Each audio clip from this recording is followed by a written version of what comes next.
नमस्कार दोस्तों, एक बार फिर स्वागत है आपका आपके अपने चैनल साइंस ग्रुप बलवंत पे। और हम पढ़ने वाले हैं इलेक्ट्रिकल की थ्योरी, एलम, ठीक है ना, जीएसओ, जेई, शिफ्ट रिडंडेंट, ठीक है ना। तो तैयार हो जाइए क्योंकि 50 नंबर का आपका सिलेबस यहाँ से रहने वाला है। इलेक्ट्रिकल की थ्योरी का मतलब 50 नंबर, 50 नंबर यानी एक तरफा सिलेक्शन, सीधी बात है। निःशुल्क बैच आपके लिए, इस चैनल को सब्सक्राइब कर लीजिएगा। अगर वीडियो पसंद आए तो कमेंट शेयर लाइक ज़रूर करिएगा, क्योंकि आपको यूट्यूब पे आप सर्च मार लेना, पेड कोर्स भी आप लेके देख लेना, इस तरीके से आपको नहीं पढ़ाई जाएगी। बता देता हूँ मैं, ट्राई कर लेना, 1500 2000 रुपये आप लगा के फिर यहीं पढ़ने के लिए आओगे। 4 5 3 4 क्लासेस जैसे आपने देखी है ना, तो मज़ा आ जाएगा। आगे भी इस तरीके से पढ़ाएंगे, आसान बिल्कुल दिमाग के अंदर सेट कर देंगे, ये अपना दावा रहा। ठीक है। और बेस्ट से बेस्ट पढ़ाने की कोशिश करेंगे, बेस्ट से बेस्ट कंटेंट देंगे, उससे रिलेटेड सारी चीज़ें पढ़ाई जाएगी आपको, ठीक है ना। आज हम पढ़ रहे हैं जो कि कुछ शब्दावली होती है, ठीक है ना। वो अब जब तक आपको बेसिक चीज़ें समझ में नहीं आती तो इलेक्ट्रीशियन को समझना बहुत मुश्किल है, ठीक है। जैसे ऐसे मेरे प्यारे मित्रों, जैसे आपने एक आवेश को समझा, ठीक है। आप जब तक नहीं समझते हो विभव को, जब तक आप विभवांतर के बारे में नहीं जानते हो, जब तक आप टर्मिनल वोल्टेज के बारे में नहीं जानते हो, होता क्या है, तो ज़्यादा आगे बढ़ने का फ़ायदा नहीं है। मोटर ट्रांसफार्मर पढ़ने का फ़ायदा नहीं है। इलेक्ट्रोमोटिव फोर्स के बारे में नहीं जानते हो, विद्युत करंट क्या होता है इसके बारे में नहीं जानते हो, वोल्टेज विभव में क्या फ़र्क है या नहीं है, ठीक है ना, वोल्टेज वोल्ट क्या है, जब तक आप जो आपका रेजिस्टेंस है, प्रतिरोध के बारे में नहीं जानते हो, ठीक है ना, तब तक आप कुछ भी पढ़ोगे आपके समझ में नहीं आएगा, मैं गारंटी के साथ कह सकता हूँ। और ये विभव विभांतर इनमें भी समझ में नहीं आता, लेकिन आप इस तरीके को समझाएंगे क्योंकि ये चैप्टर आपका फिजिक्स का भी है, ठीक है ना, फिजिक्स का भी। और बायो फिजिक्स केमिस्ट्री आप बढ़िया से पढ़ाते हैं भाई, साइंस नाम ही चैनल का यही है। तो ये सारी चीज़ें कहाँ पढ़ी जाती है, फिजिक्स के अंदर भी पढ़ाई जाती है, आपको पता भी हो। इनको समझने के लिए आप मेरे साथ बने रहिए, मैं एक एक चीज़ समझा दूंगा। आवेश को समझने के लिए आपको किसको समझना पड़ता है, विभव विभवांतर, टर्मिनल वोल्टेज, ईएमएफ वगैरह, करंट वगैरह, इसकी बेसिक चीज़ आपसे छुपा ली जाती है। इससे पहले आपको यह भी पता होना चाहिए, आपसे ये क्वेश्चन भी आपका थ्योरी के अंदर दिया गया है। जब आप बुक उठाते हो, सारी चीज़ें करेंगे, आप टेंशन ना लियो, मेरे साथ बने रहो, बस मैं बिठा दूंगा आपके दिमाग में सब कुछ। उससे पहले आपसे कुछ ये क्वेश्चन भी, जब आप थ्योरी उठाओगे ना, तो थ्योरी की बुक के अंदर जब आप देखोगे तो उसके अंदर ये चीज़ें भी दी हुई है, जिनको हम क्लियर कर लेते हैं धीरे से। आपको उसके बारे में दिया होगा, परमाणु के बारे में दिया है, क्या है, आपसे पदार्थ के बारे में आपको बताया गया थोड़ा थोड़ा, आपको अणु के बारे में भी बताया गया थोड़ा थोड़ा, आपको आयन के बारे में ही पूछा गया है, आपको तत्वों के बारे में थोड़ा बहुत पूछा जाएगा क्योंकि उसके अंदर दिया हुआ है, ठीक है ना। धातु क्या है, अधातु क्या है, उपधातु क्या है, सारी चीजें क्लियर करते हुए चलेंगे हम। परमाणु भार क्या होता है, इलेक्ट्रॉन प्रोटॉन न्यूट्रॉन क्या होते हैं, इनके बारे में भी आपसे क्या है पूछा जाता है।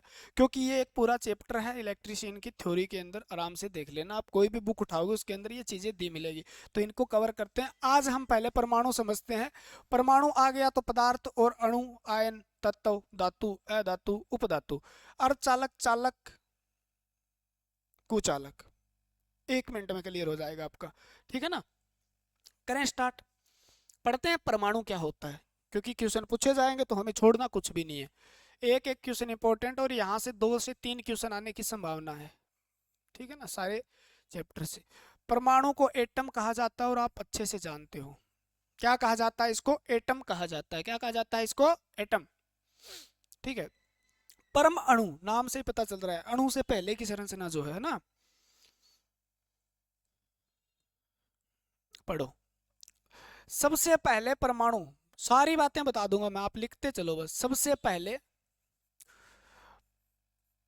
परमाणु के बारे में किसने बताया था, सबसे पहले परमाणु के बारे में बताया था आपके महर्षि, महर्षि कर्णाद,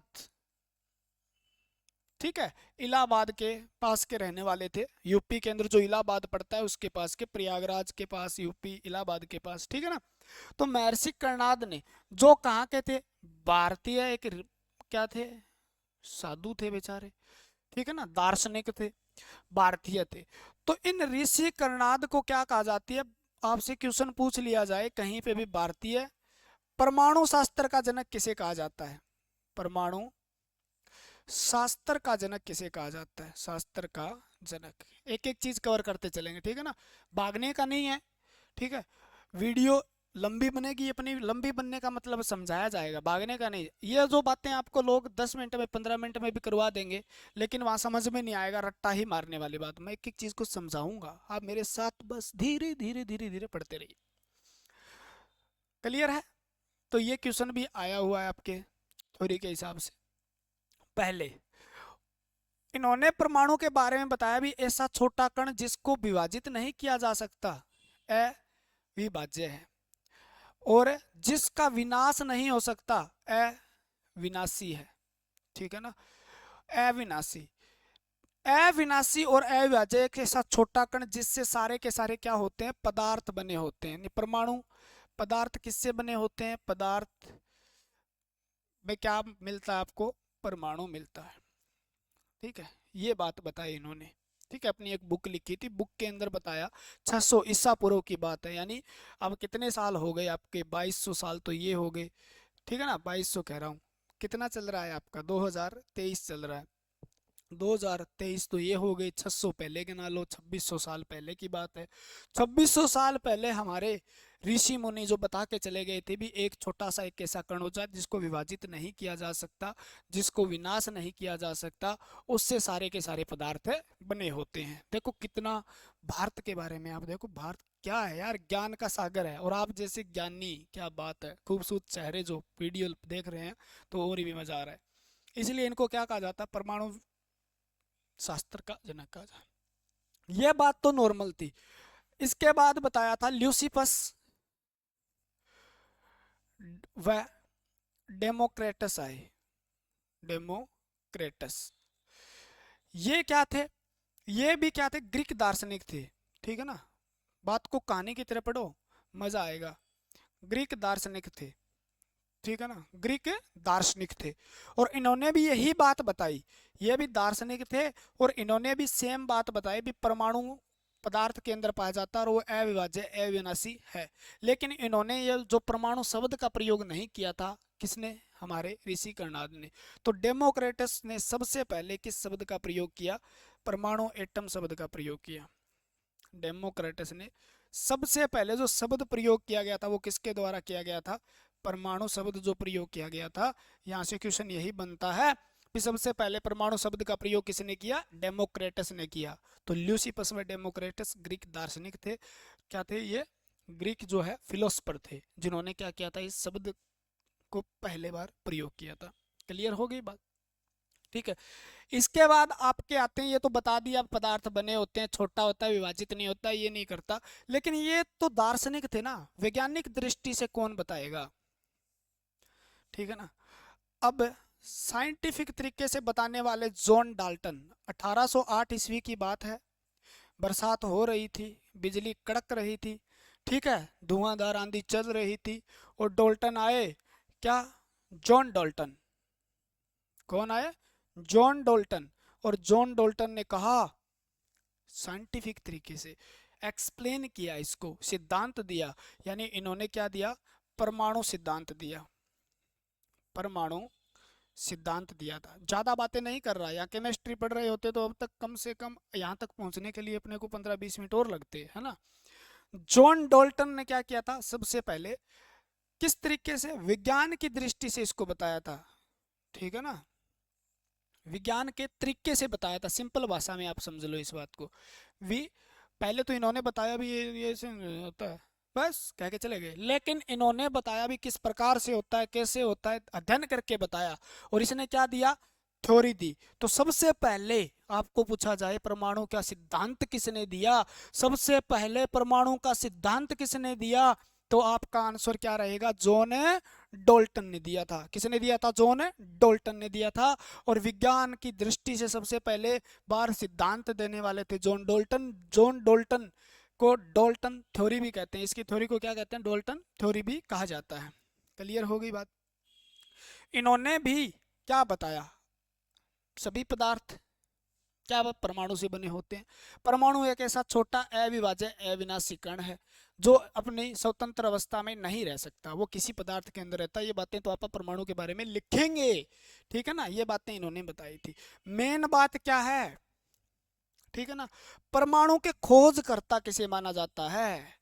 परमाणु के खोजकर्ता, परमाणु के खोजकर्ता यानी डिस्कवरी जो किसके द्वारा की गई एटम की, तो ये बताया जाता है। ये तो ऋषि मुनि थे बेचारे, है ना?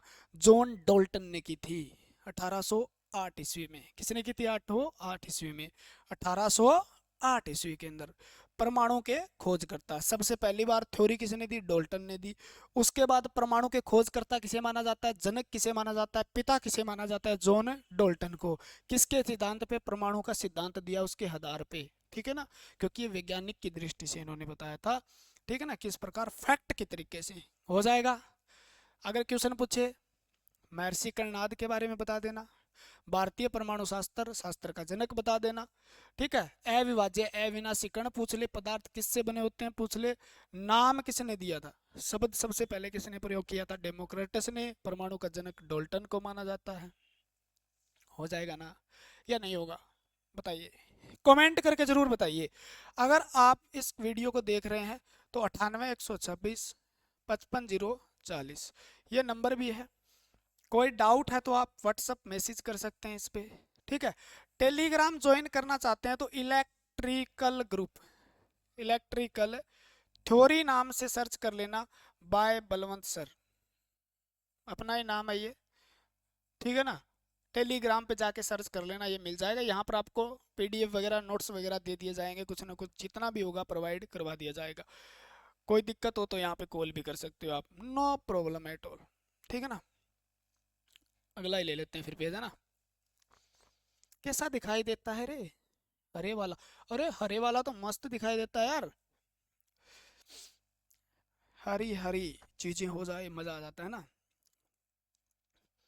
देखो एक और लिख लो आप यार बस, स्क्वायर, SCH स्क्वायर्ड डिगर।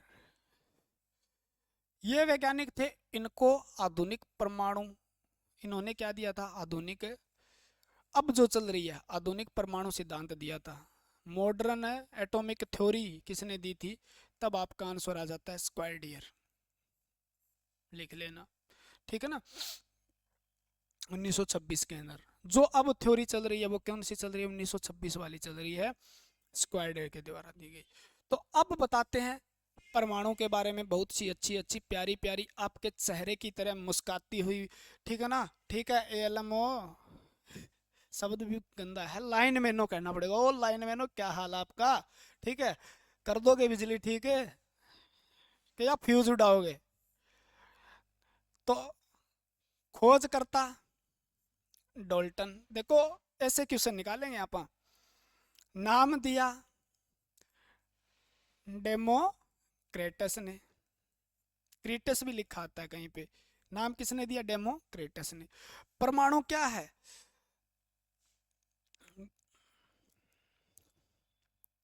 पदार्थ का वह छोटे से छोटा कण, पदार्थ का वह छोटे से छोटा कण, वह छोटे से छोटा कण, वह छोटे से छोटा कण जिसको, सही दिखाई दे रहा है, विभाजित नहीं किया जा सकता,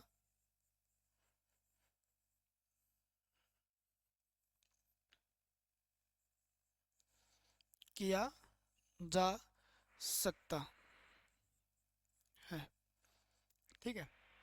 यानी पदार्थ किससे बना हुआ है? पदार्थ की इकाई है परमाणु।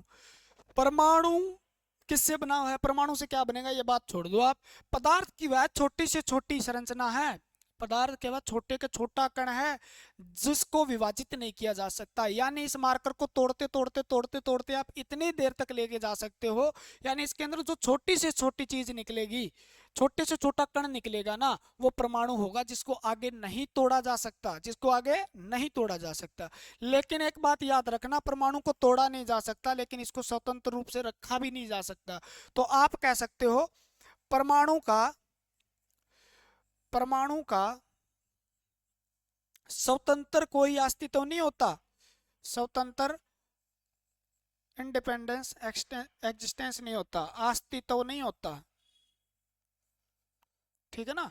भी आप ऐसे रखना चाहो भी, मैंने ये परमाणु रख दिया, एक परमाणु यहां पड़े रहेगा तो इसका कोई अस्तित्व नहीं होता, स्वतंत्र रह नहीं सकता ये। तो आप इस बात को ऐसे भी लिख सकते हो भी परमाणु स्वतंत्र अवस्था में नहीं पाया जाता, परमाणु स्वतंत्र नहीं रह सकता। वीडियो लंबी रहने वाली है अपनी, ठीक है, लेकिन आपको मजा पूरा आने वाला है। यानी परमाणु जो है उसके अंदर क्या पाया जाता है, ये बाद में बात पढ़ेंगे अपन, न्यूट्रॉन प्रोटॉन इलेक्ट्रॉन क्या होता है, परमाणु भार द्रव्यमान सारी चीजें कवर करवाऊंगा, लेकिन आप मेरे साथ बने रहिए बस, ठीक है ना, बने रहिए। तो परमाणु क्या नहीं रह सकता, स्वतंत्र। दो बातें यहां से याद करनी है, पदार्थ का छोटे से छोटा कण जिसको विभाजित नहीं किया जा सकता वह कौन सा होता है, परमाणु होता है। क्वेश्चन का आंसर दे देना। डोल्टन डेमोक्रेस, परमाणु के स्वतंत्र अस्तित्व होता है क्या, नहीं होता, परमाणु का स्वतंत्र अस्तित्व नहीं होता। ठीक है, परमाणु स्वतंत्र नहीं रह सकता, ये बात इसलिए लिखी है मैंने, ठीक है। दूसरी बात, ठीक है, तो क्या पता चला आपको, यानी सभी पदार्थ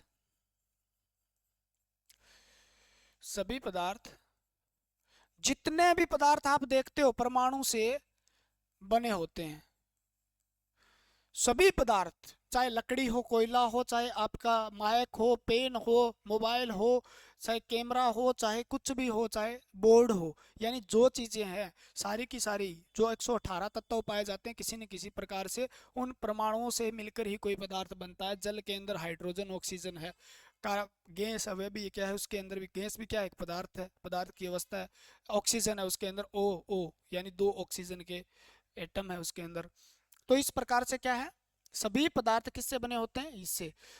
क्या परमाणु को विभाजित किया जा सकता है, तो अविभाज्य है। क्या है, अविभाज्य है, इतना पढ़ना है आपको। परमाणु अविभाज्य है, अविनाशी है, डक्सटेरियस है, अविनाशी है। इसको डिवाइड नहीं किया जा सकता, इसको डिस्ट्रॉय नहीं किया जा सकता, ठीक है ना। अविभाज्य है और अविनाशी है, ठीक है, हो जाएगा ना, क्लियर है बात। परमाणु जो है, और क्या परमाणु से आपसे पूछा जा सकता है, परमाणु सामान्यतः परमाणु आवेशहीन होता है। तो आवेश की बात आएगी, ये आवेशहीन यानी उदासीन होता है। परमाणु क्या सामान्यतः उदासीन है, और चार्ज कब है इस पे बताऊंगा आपको, टेंशन मत लियो आप, ठीक है ना, उदासीन होता है, क्लियर है। तो यानी ऐसा छोटा कण जिसको विभाजित नहीं किया जा सकता, जिसका विनाश नहीं किया जा सकता, जो पदार्थ के अंदर पाया जाता है उसको परमाणु कहा जाता है। परमाणु किसको कहा जाता है पता चल गया, छोटे से छोटा कण जिसको विभाजित नहीं किया जा सकता, स्वतंत्र अवस्था में नहीं रह सकता। ये बात बार बार क्यों बोल रहा हूँ, क्योंकि अणु जब पढ़ेंगे तो ये बातें लिंक कर जाएगी वहां पे, और आपको कहेगा परमाणु स्वतंत्र रह सकता है या अणु स्वतंत्र रह सकता है, ठीक है ना। भौतिक क्रिया के अंदर भाग कौन लेता है, कोई भी सॉरी रासायनिक क्रिया, रसायन क्रिया में परमाणु भाग लेते हैं, परमाणु भाग लेते हैं, ठीक है ना। भाग परमाणु ही लेंगे रासायनिक क्रिया में, अणु भाग नहीं लेता, क्या नहीं लेता, परमाणु ही लेंगे, अणु टूटेगा फिर परमाणु भाग लेंगे। तो यानी रासायनिक क्रिया में कौन भाग लेगा, अणु, परमाणु, यौगिक, तो आप कहोगे परमाणु, ठीक है ना। ऐसा छोटे से छोटा कण पदार्थ के अंदर पाया जाने वाला जो किसी भी रासायनिक क्रिया में भाग लेता है, जिसको विभाजित नहीं किया जा सकता, जिसका स्वतंत्र अस्तित्व नहीं होता, ठीक है ना। ये हो गया। अगला क्वेश्चन पूछा जाता है, परमाणु की त्रिज्या किसमें मापी जाती है, परमाणु की त्रिज्या किसमें मापी जाती है। तो क्वेश्चन का आंसर 2 हो सकता है, नैनोमीटर में दिया हो, ठीक है ना, नैनोमीटर में दिया हो या एंगस्ट्रॉम में दिया हो। तो नैनोमीटर और एंगस्ट्रॉम दोनों के अंदर इसकी त्रिज्या मापी जा सकती है। नैनोमीटर यानी 10⁻9 मीटर बराबर क्या होता है, 1 नैनोमीटर होता है, ठीक है ना, 10⁻9 1 नैनोमीटर के बराबर होता है। और एंगस्ट्रॉम कितना होता है, 10⁻10 एंगस्ट्रॉम, ठीक है ना, -10 मीटर के बराबर क्या होता है, 1 एंगस्ट्रॉम होता है। बहुत छोटी छोटी इकाइयां हैं, क्लियर है। परमाणु की त्रिज्या किसमें मापी जाती है, इसमें। परमाणु जो है वो किस किस से बना होता है बताइए, ठीक है। परमाणु को 2 भागों में बांटा जा सकता है। परमाणु के कितने भाग हैं, 2 भाग हैं। परमाणु के कितने भाग हैं, 2 भाग, ठीक है ना, consist of 2 part in atom. परमाणु जो है कितने भाग हैं, 2 भाग हैं, ठीक है, 2 भाग। एक को क्या कहा जाता है जी, एक को कहा जाता है नाभिक, एक को क्या कहा जाता है, नाभिक। और दूसरे को क्या कहा जाता है, कक्ष या कोश, ठीक है। परमाणु है, इसके अंदर ये है, इसको तो क्या कहा जाता है, नाभिक। ये पूरा का पूरा क्या है, परमाणु है। इसको तो क्या कहा जाता है, नाभिक कहा जाता है। और जिसके अंदर प्रोटॉन और न्यूट्रॉन होते हैं, ठीक है। और ये बाहर वाला है, ये बाहर वाला, एक और बना देता हूं यहाँ, ये तो ये क्या है, सारे के सारे ये कक्ष हैं। क्या है, कक्ष या कोश, ऑर्बिट या सेल जिसको बोला जाता है। सेल के अंदर क्या पाया जाता है, फिर इलेक्ट्रॉन पाए जाते हैं। सेल में क्या पाए जाते हैं, इलेक्ट्रॉन पाए जाते हैं, ठीक है ना। सेल में क्या पाए जाते हैं, इलेक्ट्रॉन पाए जाते हैं। तो इस बात को आप आसानी से पढ़ सकते हो। नाभिक यानी न्यूक्लियस, ठीक है। यानी नाभिक के अंदर क्या है जी, नाभिक के अंदर पाए जाते हैं न्यूक्लियॉन्स। 2 न्यूक्लियॉन्स होते हैं जिनका नाम क्या है, एक तो प्रोटॉन होता है और एक क्या होता है, न्यूट्रॉन होता है। एक प्रोटॉन है और एक क्या है, न्यूट्रॉन। यानी नाभिक किससे मिलकर बना होता है, नाभिक न्यूट्रॉन और प्रोटॉन से मिलकर बना होता है। किससे बना होता है, प्रोटॉन और न्यूट्रॉन से। कक्ष में क्या पाए जाते हैं, इलेक्ट्रॉन। क्या पाए जाते हैं, इलेक्ट्रॉन। तो इलेक्ट्रॉन कहाँ पाए जाते हैं, परमाणु के कक्ष या कोश में पाए जाते हैं। परमाणु के नाभिक में क्या होता है, प्रोटॉन प्लस न्यूट्रॉन होता है, ठीक है ना। प्रोटॉन प्लस न्यूट्रॉन कहाँ है, नाभिक में। इलेक्ट्रॉन कहाँ पाए जाते हैं, इसके कक्ष के अंदर। बेसिक से बेसिक समझाने का मतलब है भी आपको, मैं को लगता है भी आपको बहुत कुछ आता है लेकिन आपको कुछ नहीं आता। इस तरीके से मैं पढ़ाऊंगा आपको, है ना। ये पाए जाते हैं जी, इलेक्ट्रॉन प्रोटॉन कहाँ पाए जाते हैं, नाभिक में। इसका मतलब निकलेगा कोई ना कोई, जोर देना हूं मैं इसलिए जोर दे रहा हूं। ये बात हो गई आपकी। नाभिक के बारे में पढ़ना स्टार्ट कर दें फिर बता दो एक बार, ये क्या है। इसको बना दिया नाभिक, proton plus neutron, proton plus neutron.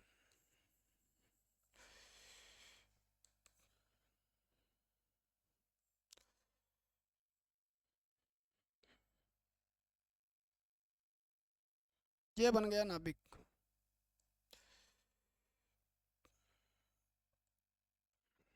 इसके बाहर ऐसे चक्कर लगाएंगे जिस प्रकार से आप कहीं चक्कर लगाते घूमते हो, बस स्टैंड के बाहर, रेलवे स्टेशन के बाहर, एकेडमियों के बाहर। तो ये बाहर कौन चक्कर लगाते हैं, इलेक्ट्रॉन। इस भाग को क्या कहा जाता है, नाभिक। ऊपर वाले भाग को क्या कहा जाता है, तो कक्ष। यानी कक्ष और क्या है, 2 भागों में तोड़ा जा सकता है। नाभिक के बारे में पढ़ना स्टार्ट करेंगे। नाभिक, प्रोटॉन न्यूट्रॉन और कक्ष में इलेक्ट्रॉन। यानी आपसे सीधा कह दे, परमाणु के कण, परमाणु के बेसिक पार्टिकल ऑफ एटम।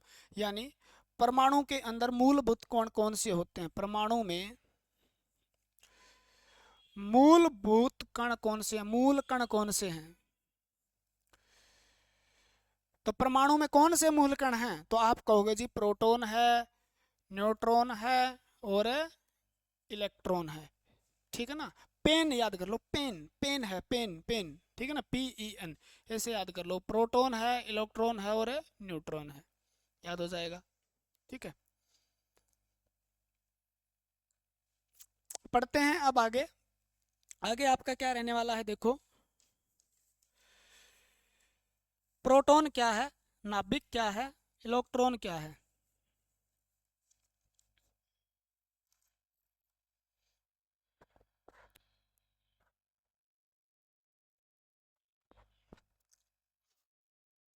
देखियो एक बार। वाह, छोटी सी क्लास हुई है अब तक तो ना।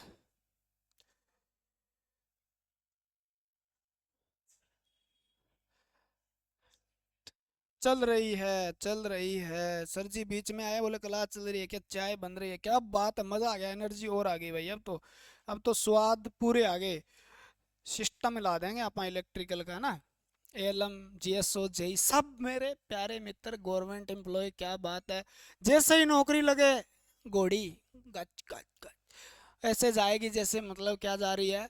जैसे विदेश में जाने वाले खुश होते हैं ना, वैसे जाता है बंदा शादी करने के लिए। नौकरी के साथ, नौकरी होगी तब तो जाएगा ना। किसी के पास नौकरी ही सहारा है शादी करने का। और कुछ ऐसे लोग भी हैं जो बेचारे सिर्फ सरकारी नौकरी के पीछे, सैलरी प्राइवेट में ज़्यादा मिल जाए लेकिन ग्रुप डी में ही लग जाएंगे शादी के लिए, केवल किसके लिए, शादी के लिए। तो ये हरियाणा है प्रधान, यहाँ कुछ भी हो सका है। ठीक है, इस बात का ध्यान रखते हुए हम क्या करेंगे, हमें पढ़ना है नाभिक। ठीक है, धीरे धीरे पढ़ते हैं हम बहुत आराम से पढ़ते हैं। मेरे को ऐसा लगता है जैसे मैं ऑफलाइन में ही पढ़ा रहा हूँ। आपके कमेंट देख के मेरा दिल गदगदा जाता है, मैं मुस्कुरा देता हूँ आपके कमेंट पढ़ता हूँ तब। अच्छे अच्छे कमेंट किया करो यार, तारीफ वारीफ कर दिया करो थोड़ी, कुछ भी नहीं जाता आपका। नाभिक की खोज किसने की थी, क्वेश्चन पूछ लिया जाता है। ये रदरफोर्ड जी ने की थी बेचारे। कौन फोर्ड थे? रदरफोर्ड। फोर्ड के बारे में जानते होंगे सारे, रदरफोर्ड। तो खोजकर्ता कौन है नाभिक के? परमाणु के नाभिक की बात करें आप, हाँ। केंद्रक नहीं कह रहे आप, हाँ, कहीं कोशिका वाले में घुस जाओ आप, मेरे को तो आदत है बायोलॉजी में घुसने की। खोज किसने की थी? रदरफोर्ड ने। इलेक्ट्रिकल। चैनल को सब्सक्राइब कर लीजिए भैया, ठीक है, मैं सब पढ़ा दूंगा आपको। नाभिक क्या है? नाभिक नाभिक परमाणु का, परमाणु के केंद्र में, केंद्र में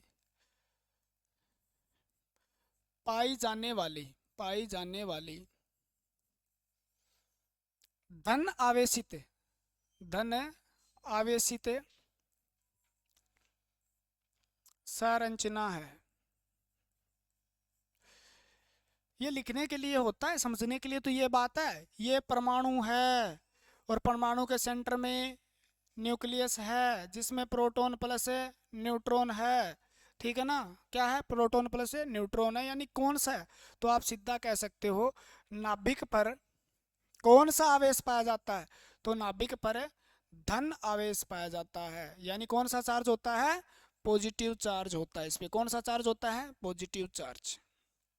क्वेश्चन बन गया इंपॉर्टेंट वाला। नाभिक पे कौन सा चार्ज है? पॉजिटिव चार्ज होता है।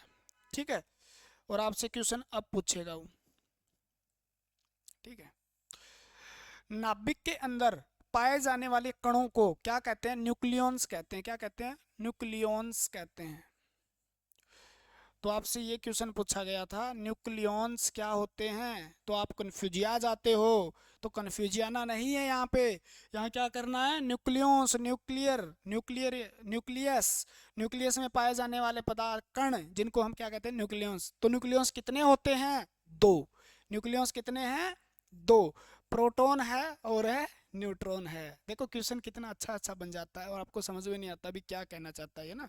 प्रोटॉन और न्यूट्रॉन। प्रोटॉन के कारण, याद रखना, प्रोटॉन के कारण नाभिक पर, प्रोटॉन के कारण नाभिक पर पॉजिटिव चार्ज होता है, पॉजिटिव चार्ज होता है। ठीक है ना। क्या होता है? पॉजिटिव चार्ज होता है। खोज किसने की? रदरफोर्ड ने। और क्या ये एक परमाणु के अंदर बीच में पाए जाने वाली एक संरचना है जिसके अंदर प्रोटॉन और न्यूट्रॉन पाए जाते हैं? क्या पाए जाते हैं? Proton neutron. इस पे कौन सा चार्ज होता है? पॉजिटिव चार्ज होता है। कौन सा चार्ज होता है? पॉजिटिव। और पॉजिटिव चार्ज होता है, इसके अंदर जो कण पाए जाते हैं उनको क्या कहा जाता है? न्यूक्लियॉन्स कहा जाता है। क्या कहा जाता है? न्यूक्लियॉन्स कहा जाता है। ठीक है, क्लियर है? अब देखो नाभिक की दो बातें और पढ़ लो। नाभिक की जो त्रिज्या है ना, नाभिक की त्रिज्या किस में मापी जाती है? नाभिक की त्रिज्या किस में मापी जाती है? तो ये फर्मी में मापी जाती है। बहुत ही बढ़िया क्वेश्चन है, बहुत खतरनाक वाला। किस में मापी जाती है? फर्मी में मापी जाती है। नाभिक की त्रिज्या किस में मापी जाती है? फर्मी में मापी जाती है। यानी फर्मी किसके बराबर होता है? ठीक है ना? फर्मी बहुत ही छोटी इकाई है लंबाई को मापने की। त्रिज्या आपको पता ही है, जैसे ये केंद्रक है और ये इसका केंद्र है और यहाँ से ये क्या है? रेडियस है। ठीक है ना? तो फर्मी 10⁻15 मीटर के बराबर होती है। किसके बराबर होती है? 10⁻15 मीटर के बराबर। एक फर्मी में कितने मीटर होते हैं? 10⁻15। यानी इतना छोटा, इतना छोटा, इतना छोटा भी आप नंगन आंखों से देख नहीं पाते आप। ठीक है ना? तो होता है फर्मी। क्या होता है? फर्मी। तो फर्मी के अंदर किसकी त्रिज्या मापी जाती है? नाभिक की त्रिज्या मापी जाती है। क्या मापी जाती है? इसकी त्रिज्या मापी जाती है। ठीक है, एक बात और याद रखना, प्रोटॉन व न्यूट्रॉन नाभिक में किस बल से बंधे होते हैं? नाभिक में नाभिकीय बल से बंधे होते हैं। न्यूक्लियर फोर्स जो होता है वो लग रहा होता है, बल से बंधे होते हैं। और एक क्वेश्चन नॉर्मल सा और पढ़ा दें आपको, नाभिक के अंदर कौन सी ऊर्जा होती है? ये बेसिक क्वेश्चन है जिनको आप छोड़ देते हो। नाभिक में नाभिकीय ऊर्जा होती है।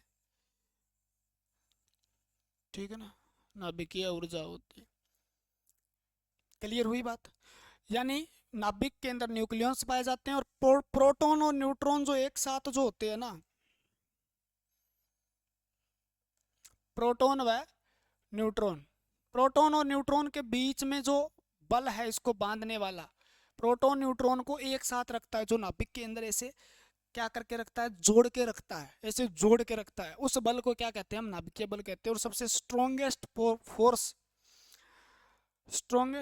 फोर्स इन क्या आपका यूनिवर्स, यानी सबसे मजबूत बल ब्रह्मांड के अंदर कौन सा है? ये क्वेश्चन भी आपसे पूछा जाए तो वो कौन सा बल होता है? प्रबल नाभिकीय बल होता है, जो किसके बीच लग रहा होता है? प्रोटॉन और न्यूट्रॉन के बीच में। कौन सी ऊर्जा होती है? नाभिकीय ऊर्जा होती है। कौन सी ऊर्जा होती है? नाभिकीय। किस में मापा जाता है? तो आप कहोगे जी फर्मी में मापी जाती है इसकी त्रिज्या। अब थोड़ा सा कंपेयर करके और बताऊं मैं आपको। परमाणु से नाभिक 1,00,000 गुना छोटा होता है। 1,00,000 गुना छोटा होता है। ये बात बताएगा क्या कोई? आपा बताएंगे। ठीक है ना? क्या होता है? 1,00,000 गुना छोटा होता है। कैसे होता है जी? एक बार एग्जांपल तो देखो। नाभिक की परमाणु जो है जो त्रि देखो यहाँ देखो, परमाणु जो है उसकी त्रिज्या क्या है बताओ? और अनुपात में किसकी त्रिज्या? नाभिक की त्रिज्या हो जाएगा। तो इसकी मापी जाती है नाभिक की त्रिज्या फर्मी में, यानी 10⁻15, और इसकी -10 एंगस्ट्रॉम में। दोनों का अनुपात निकाल लो आप, कितना ज़्यादा है? 1,00,000 गुना कम है, क्योंकि पावर 15 माइनस पावर का मतलब होता है 1/10⁻15, और 1/10 की पावर कितने? 1/10⁻10। 10 यहाँ चला जाएगा और 15 यहाँ आ जाएगा। 10⁻15, 10 से 10 कटेगा, यहाँ क्या बच जाएगा? 10⁵ अनुपात 1 बच जाएगा। 10⁵ का मतलब क्या होता है? 1,00,000। 10⁵ का मतलब क्या होता है 1 लाख, यानी परमाणु की त्रिज्या 1 लाख के बराबर है तो उसकी त्रिज्या किसके 1 के बराबर है। रेशो की बात करते हैं, अनुपात की बात करते हैं तब, ठीक है ना। तो ये रेशो भी आपको मैंने पढ़ा दिया, ठीक है ना। मैथ भी पढ़ा लेते हैं हम, आप पढ़ने वाले बनिए कुछ भी। हो गया क्लियर, ये तो नाभिक की बातें थी। बात करें प्रोटॉन, बात करें प्रोटॉन की, ठीक है ना। एक सवा घंटे में हो जाएगा पूरा। बात करें, ये मजे वाला कलर नहीं है ना, बिल्कुल मजा नहीं आता। किसकी बात करें, प्रोटॉन की। प्रोटॉन की बात करते हैं, ठीक है। छोटा छोटा लिखूंगा आपकी बार, है ना, दिखाई दे जाएगा। प्रोटॉन न्यूट्रॉन इलेक्ट्रॉन तीनों एक जगह खत्म कर देंगे आप। इसके खोजकर्ता कौन थे, ठीक है ना। पीजी से याद रख लो, पीजी मतलब गोल्डस्टीन थे, गोल्डस्टीन थे। अब कहीं पे रदरफोर्ड दिया मिलता है तो उसका भी बता देता हूं मैं। इसका नाम किसने दिया था, इसके पंडित थे आपके, कौन थे, रदरफोर्ड थे। रदरफोर्ड ने केंद्रक की खोज की थी, लेकिन नाम प्रोटॉन का भी किसने दिया था, रदरफोर्ड ने दिया था। कहाँ पाया जाता है केंद्रक, नाभिक में पाया जाता है। जानने वाला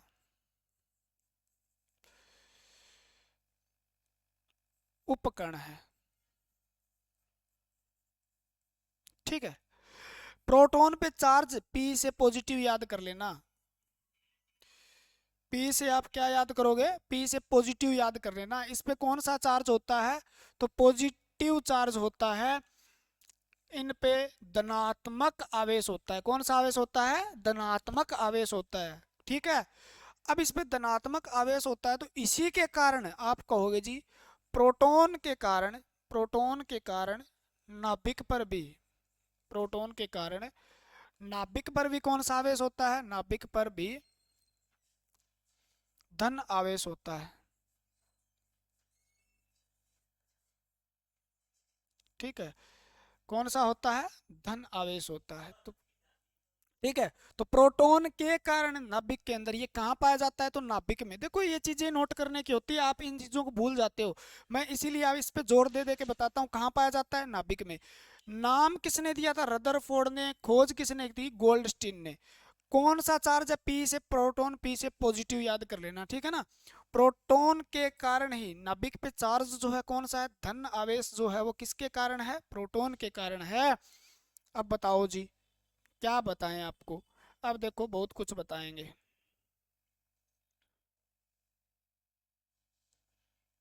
एक तो ये हो गया, ठीक है।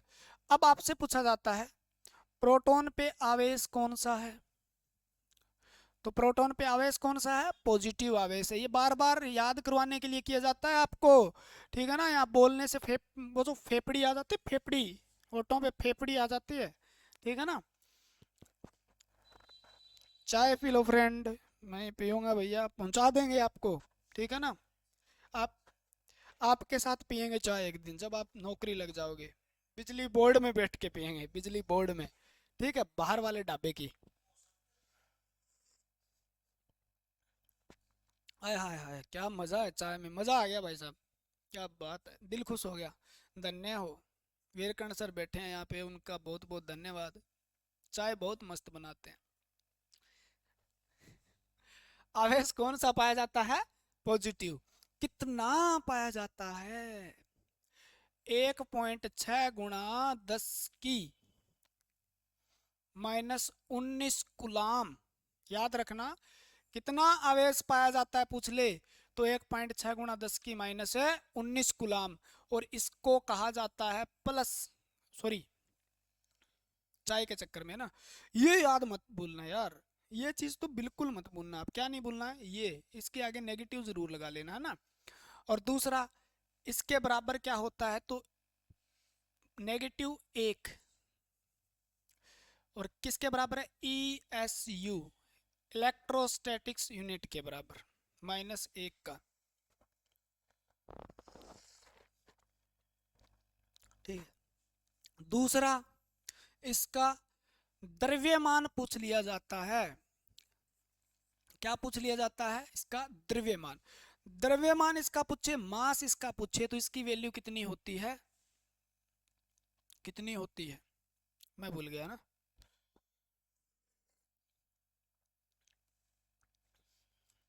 चाय पी लूं भाई साहब, 2 मिनट रुक जाओ।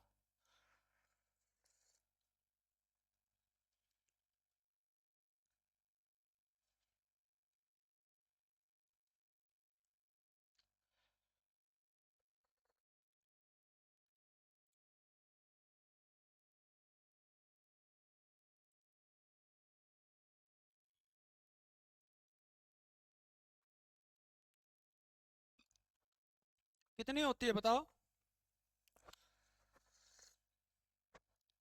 1.672 गुणा 10⁻23 किलोग्राम जरूर लिख लेना यहाँ पे, ठीक है ना। और ग्राम में पूछे तो -24 लिख लेना, कोई जरूरी नहीं है। तो कितनी होती है? इतनी होती है। ये देखो यहाँ फर्क आएगा थोड़ा सा कहीं पे आ जाने के बाद। ये हो गया, ठीक है। दूसरा भी इसको लिखा जा सकता है, 1.07 ए एम यू। और ए एम यू की फुल फॉर्म होती है atomic mass unit. Mass unit, यानी आपसे पूछ भी लिया है, कई बार पूछ लिया जाए भी एटम का मास किस में मापा जाता है, तो ए एम यू यानी एटॉमिक मास यूनिट के अंदर मापा जाता है, ठीक है। तो ये हो गया आपका प्रोटॉन। खोज किसने की थी? रदरफोर्ड ने की थी। आवेश ये होता है, लगभग ये होता है, ठीक है। एक बात और लिख लेना, प्रोटॉन की संख्या को, प्रोटॉन की संख्या को परमाणु संख्या कहा जाता है, एटॉमिक नंबर कहा जाता है, परमाणु संख्या कहा जाता है,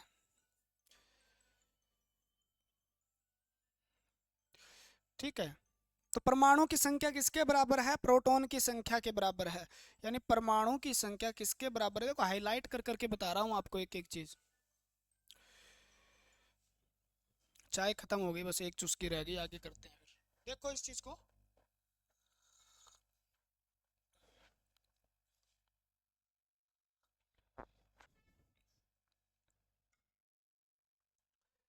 हो जाएगा ना। खोज गोल्डस्टीन ने की, पीजी याद करो, पीजी पीजी, ठीक है ना।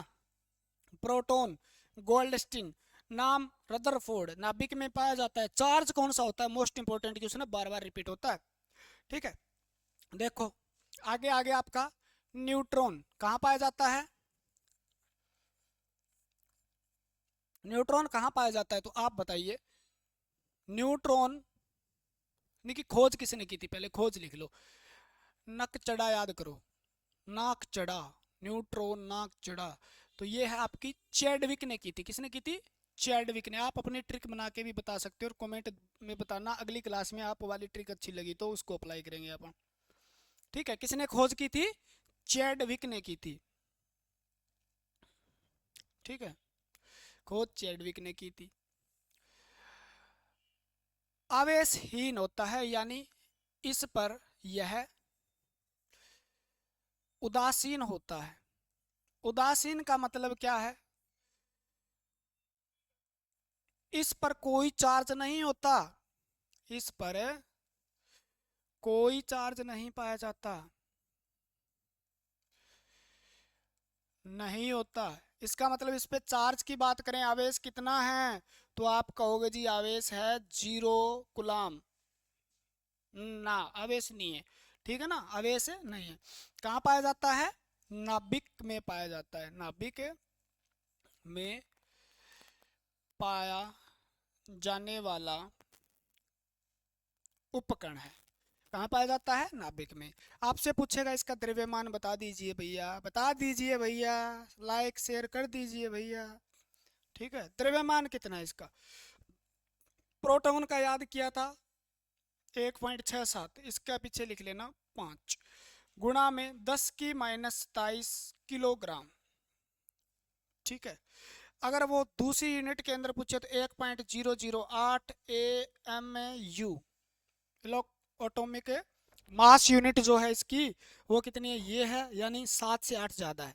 तो आप यहाँ पे नोट करके लिख लीजिएगा, प्रोटॉन से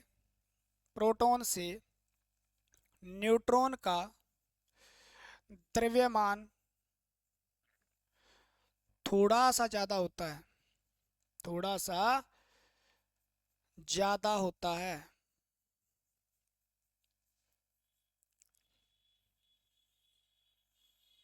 ठीक है ना, थोड़ा सा ज्यादा, ज्यादा नहीं है। आप ये भी कह सकते हो किसके द्रव्यमान आपस में मिलते हैं, तो प्रोटॉन और न्यूट्रॉन के द्रव्यमान आपस में मिलते हैं, थोड़ा बहुत तो इसका डिफरेंस है, देखो थोड़ा बहुत 1.675 - 27 है, बहुत थोड़ा सा फर्क है। ठीक, हो जाएगा न्यूट्रॉन, अरे हो जाएगा ना न्यूट्रॉन।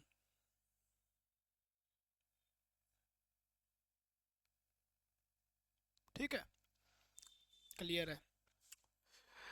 प्रोटॉन व न्यूट्रॉन के कुल संख्या को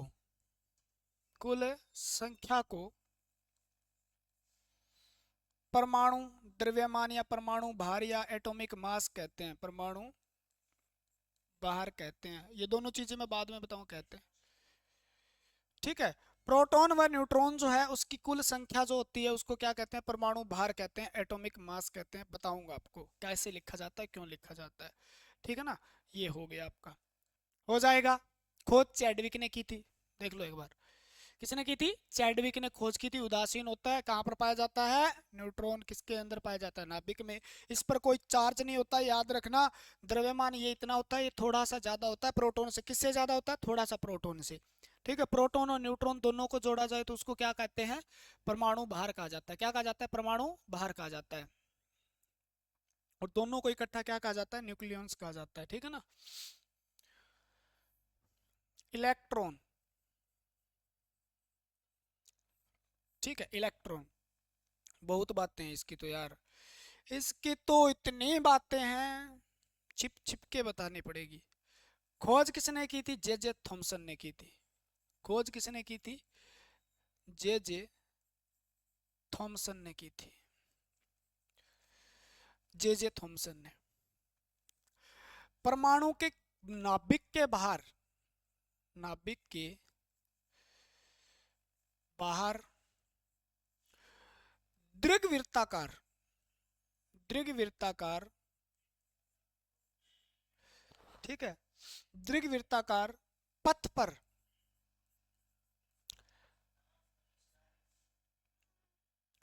चक्कर लगाते हैं।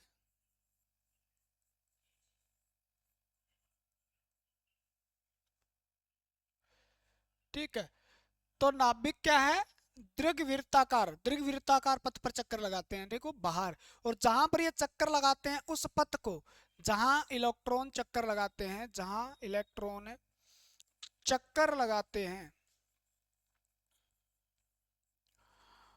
उस पथ को कक्ष कहा जाता है। वही तो कक्ष है, यानी नाभिक है। हाँ जी, ये रहा। इसके बाहर ऐसे ऐसे ऐसे ऐसे दीर्घवृत्ताकार, यानी ये पूरा गोल नहीं है, इस प्रकार से है। ये नाभिक है, इसे चक्कर लगाएंगे ऐसे ऐसे ऐसे ऐसे। तो ये कौन सा है, ये इलेक्ट्रॉन घूम रहा है, यहाँ इलेक्ट्रॉन घूम रहा है, यहाँ इलेक्ट्रॉन घूम रहा है, यहाँ इलेक्ट्रॉन घूम रहा है, यहाँ इलेक्ट्रॉन घूम रहा है, यहाँ भी घूम रहा है। यानी कौन सा पथ है, ये दीर्घवृत्ताकार। और इस पथ को ही क्या कहा जाता है, इस पथ को ही कक्ष कहा जाता है। इस पथ को क्या कहा जाता है, यानी कहाँ चक्कर लगाते हैं, कक्ष में। कक्ष क्या है, दीर्घवृत्ताकार। इस बात को लिख लेना, वृत्ताकार दीर्घवृत्ताकार, तो दीर्घवृत्ताकार है ये। खोज किसने की थी, जे जे थॉमसन ने की थी। आवेश, हाँ जी, क्या होता है इस पे आवेश, तो इस पे आवेश जो होता है वो कौन सा आवेश होता है, ऋण आवेश होता है, ऋण आवेश। कौन सा आवेश है, ऋण आवेश होता है। गलती एक गलती एक गलती एक गलती, 100 पे भारी है ना। ये देखो यहाँ पे मैंने नेगेटिव कहा था, ये पॉजिटिव है, मैं इलेक्ट्रॉन सोच गया था भैया। एक गलती भारी हो जाती है, ये क्या है, पॉजिटिव। इतनी बड़ी गलती कैसे कर सकते हो जी, ऐसी गलती माफ करने योग्य नहीं है, लेकिन हम कर देते हैं। कर दिया करो भाई, बहुत पोलाइट बंदे हो आप। शेयर तो इतना करते हो दबा के पूछो मत, ठीक है ना। शेयर वाला बटन है ना, बहुत मतलब हैंग हो जाता है, इतना शेयर करते हो आप। कौन सा आवेश है, ऋण आवेश है। और ऋण के मतलब यानी माइनस लगा दो, कितना है, 1.6 × 10⁻⁻19। पावर कितनी है, 10 की माइनस है 19। क्या लिख दें, गुलाम। क्या लिख दें, गुलाम। या इसको आप ऐसे लिख सकते हो, दूसरी यूनिट माइनस का है, एक है गुलाम, एक है ASU, एटॉमिक स्टैटिक्स यूनिट के बराबर है। तो एक माइनस का, ये भी फिर गलती हो गई वहां शायद, ये देखो ये प्लस का है, ठीक है ना। प्रोटॉन पॉजिटिव लिखाया, सब कुछ सही है, लिख गलती है।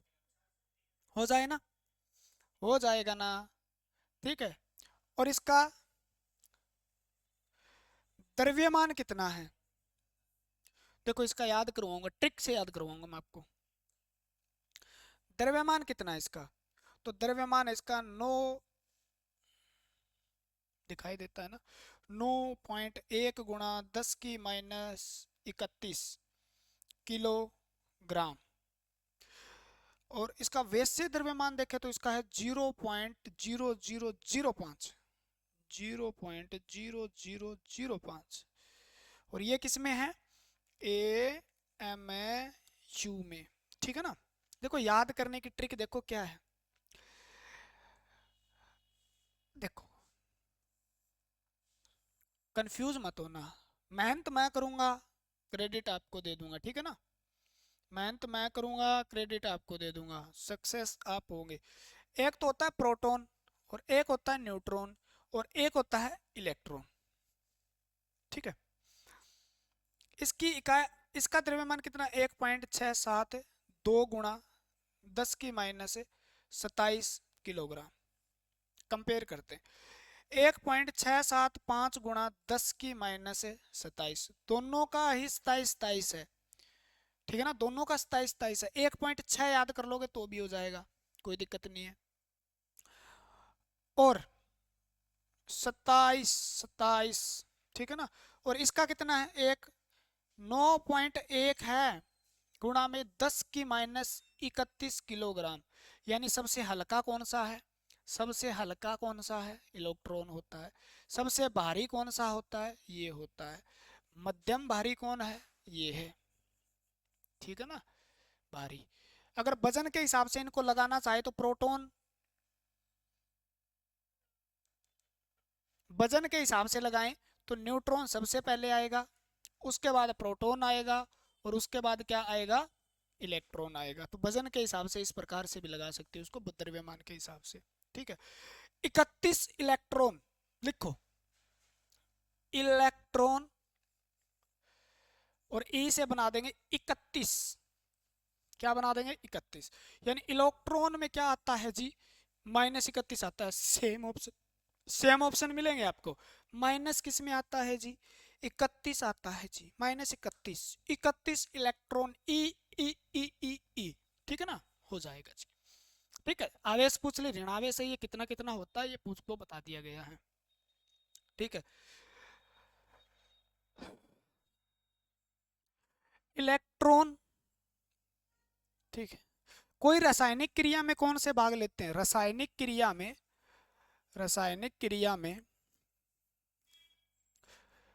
रासायनिक क्रिया में इलेक्ट्रॉन भाग लेते हैं, ठीक है ना। कौन भाग लेते हैं, इलेक्ट्रॉन भाग लेते हैं, ठीक है। अगर किसी से परमाणु के अंदर क्या पाए जाते हैं, तो परमाणु में, परमाणु में क्या पाए जाते हैं, प्रोटॉन के बराबर इलेक्ट्रॉन पाए जाते हैं। साधारणतः परमाणु में क्या पाए जाते हैं, इलेक्ट्रॉन प्रोटॉन के बराबर पाए जाते हैं। आपने पीछे पढ़ा भी, प्रोटॉन पे तो कौन सा चार्ज होता है जी, पॉजिटिव होता है, और इलेक्ट्रॉन पे आपने पढ़ा नेगेटिव चार्ज होता है। ये बात भी कंप्लीट कर ली, ठीक है। किसी परमाणु ने, किसी परमाणु ने अगर इलेक्ट्रॉन का क्या कर दिया, इलेक्ट्रॉन को त्याग दिया, और किसी परमाणु ने इलेक्ट्रॉन को ग्रहण कर लिया, ऐसा हो सकता है? हाँ जी हो सकता है। मुक्त इलेक्ट्रॉन वैलेंसी जब हम पढ़ते हैं वहाँ पे, ठीक है ना, फ्री इलेक्ट्रॉन पढ़ते हैं, तो वहाँ पे हो सकता है इलेक्ट्रॉन बाहर भी हो सकते हैं, अंदर भी हो सकते हैं, सारी चीजें। अब तक तो केएलएम वगैरह कितने ऑर्बिट में कितने पाए जाते हैं सब पढ़ेंगे। परमाणु ने अगर त्याग दिया तो प्रोटॉन न्यूट्रॉन की संख्या बराबर है, यानी पॉजिटिव नेगेटिव चार्ज बराबर है, तो परमाणु कैसा है? उदासीन है। ठीक है ना, लिख लो यहाँ पे। सामान्यतः परमाणु परमाणु उदासीन होता है, यानी उस पे कोई आवेश नहीं होता, क्योंकि क्योंकि पॉजिटिव चार्ज के बराबर नेगेटिव चार्ज इसके अंदर होता है, जिसके कारण वो क्या होता है? उदासीन होता है। ठीक है, क्योंकि यहाँ पर सामान्यतः परमाणु में इलेक्ट्रॉन प्रोटॉन की संख्या क्या होती है? बराबर होती है, तो पॉजिटिव नेगेटिव चार्ज बराबर होता है। अगर परमाणु से इलेक्ट्रॉन को बाहर निकाल दिया जाए तो कौन सा ज्यादा चार्ज रह जाएगा? तो बराबर है, नेगेटिव को बाहर निकाल दिया, पॉजिटिव हावी हो गया, तो यानी कौन सा चार्ज हो जाएगा उस पर? पॉजिटिव। त्याग दे तो, इलेक्ट्रॉन को ग्रहण कर ले तो एक इलेक्ट्रॉन और ले लिया, पॉजिटिव कम हो गया, इलेक्ट्रॉन ज्यादा हो गए, ऋण आवेश ज्यादा हो गया, परमाणु कैसा हो गया? ऋण आवेश आ गया इस पे। ठीक है ना, अगर परमाणु पे ऋण आवेश हो या धन आवेश हो तो उसको परमाणु न कह के हम आयन कहते हैं। क्या कहते हैं? आयन कहते हैं। ठीक है ना, तो ये क्या हो गया आपका? अब अगर परमाणु पर कोई आवेश है, ठीक है, धन आवेश या ऋण आवेश है, तो उसको आयन कहते हैं। परमाणु के ऊपर अगर कोई आवेश है, पॉजिटिव या वो नेगेटिव आवेशित है, तो उसको आयन कहते हैं। ठीक है, देखो आयन भी बता रहा हूं। अगर आयन पॉजिटिव है, ऊपर वाला पॉजिटिव है, तो उसको कैटायन कहते हैं, और अगर आयन नेगेटिव है उस पे तो उसको धनायन कहते, एनायन कहते हैं। ठीक है, यानी इसको क्या कहते हैं? कैटायन, यानी इसको धन आयन कह देंगे, और इसको एन आयन कह देंगे, यानी इसको ऋणायन कह देंगे। ठीक है, तो आयन भी हो सकते हैं। परमाणु पे आयन भी किसकी वजह से है? तो आप कहोगे इलेक्ट्रॉन की वजह से आयन आता है। इलेक्ट्रॉन ज्यादा है तो ऋणायन है, इलेक्ट्रॉन कम है तो धनायन है, और उसको क्या बोल दिया हमने? आयन बोल दिया। ये बातें भी आपको कौन बताएगा भैया? हम बताएंगे, हम बताएंगे। कौन बताएगा? हम बताएंगे। कौन बताएगा? हम बताएंगे। ठीक है ना, सारी बातें आपको बताएंगे। यानी स्पष्ट बात यहाँ लिख लो, अगर परमाणु में इलेक्ट्रॉन ज्यादा प्रोटॉन कम, कौन सा आवेश है? कौन सा आवेश है? नेगेटिव आवेश। अगर इलेक्ट्रॉन पे परमाणु में प्रोटॉन ज्यादा, धन आवेश। इलेक्ट्रॉन बराबर प्रोटॉन, न्यूट्रल, परमाणु कैसा होगा? उदासीन होगा। कौन सा होगा? उदासीन होगा। ठीक है ना, ये चीजें आगे आपके काम आएगी विद्युत के अंदर, क्योंकि ये चीजें आपने पढ़ी नहीं होगी और मैं बताऊंगा तब ये समझ में, क्योंकि इलेक्ट्रिसिटी, विद्युत करंट, आप अभी तक मेरे को पता है वोल्ट, वोल्ट करंट, ईएमएफ, ठीक है ना, और आपका विभव विभवांतर, इसमें फर्क नहीं समझ में आया आज तक आपको? करंट क्या है, वोल्टेज क्या है, वोल्ट क्या है, ईएमएफ क्या है, विभव क्या है, विभवांतर क्या है, पीडी क्या है, पोटेंशियल क्या है, सब चीजों के अंदर डिफरेंस समझ में आएगा। वोल्ट, ईएमएफ को वोल्ट में मापते हैं, टर्मिनल वोल्ट में मापते हैं, टर्मिनल वोल्टेज को, विभव को, विभवांतर को, सब में वोल्टेज में क्यों मापते हैं, और इसमें क्या फर्क है बताइए? हम बताएंगे। कौन बताएगा? हम बताएंगे। ठीक है ना, इलेक्ट्रॉन तो हो गया कंप्लीट, इलेक्ट्रॉन प्रोटॉन नाभिक परमाणु खत्म। बात आती है कक्ष की। किसकी बात आती है? कक्ष की, कोश की, सेल की, ऑर्बिट की। ठीक है ना, किसकी आती है? ऑर्बिट की। कक्ष क्या होते हैं? नाभिक के बाहर, नाभिक के बाहर दीर्घ वृत्ताकार रास्ता, दीर्घ वृत्ताकार पथ या रास्ता, पाथ रास्ता, उसको क्या कहते हैं? कक्ष कहते हैं। कक्ष में इलेक्ट्रॉन चक्कर लगाते हैं। इलेक्ट्रॉन क्या करते हैं? चक्कर लगाते हैं। ठीक है, क्या पाए जाते हैं? इलेक्ट्रॉन पाए जाते हैं। प्रत्येक कक्ष में, प्रत्येक कक्ष में इलेक्ट्रॉन की अधिकतम संख्या, लिखते जाओ आप, संख्या निर्धारित होती है। क्या होती है? अधिकतम संख्या निर्धारित होती है। ठीक है, मिनिमम का कोई चक्कर नहीं है। अधिकतम कितने हो सकते हैं ये बताएंगे, आप बस लिखते जाओ। 72 कक्ष में, 72 कक्ष में, 72 का मतलब 72, किसी भी परमाणु के 72 कक्ष में 8 इलेक्ट्रॉन से ज्यादा नहीं आ सकते, ज्यादा नहीं रह सकते हैं। 72 कक्ष में, दोनों बातों को नोट किया जाए। 8 72, ठीक है ना। और प्रत्येक कक्ष में अधिकतम संख्या क्या रहती है? निर्धारित रहती है। अधिकतम संख्या क्या रहती है? निर्धारित। इलेक्ट्रॉन किस में चक्कर लगाते हैं? कक्ष में। कौन सा रास्ता है?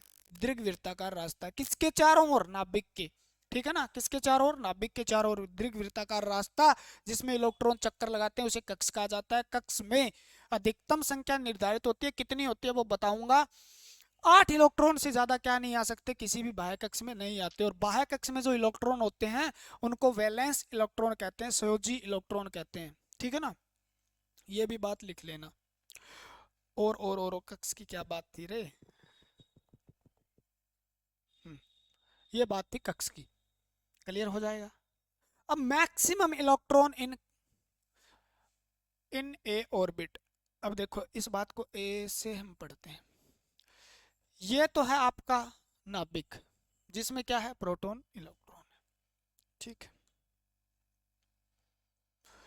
और इस प्रकार से ये होते हैं, ये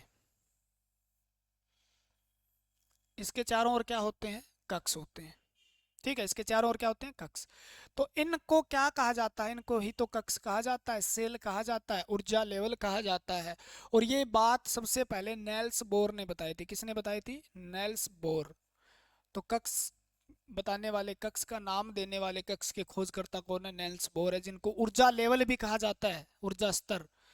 ठीक है ना। और ये क्या है? कक्ष।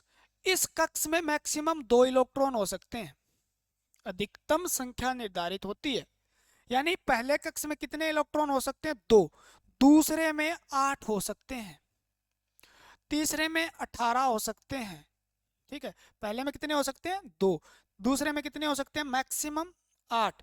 तीसरे में कितने हो सकते हैं? 18। उसके बाद 32। ठीक है ना। कौन सा कक्ष आ गया? 1 2 3 4, 4 5, 25 दूनी 50। इसमें कितने हो सकते हैं? आगे वाले में आपको याद करने की जरूरत नहीं।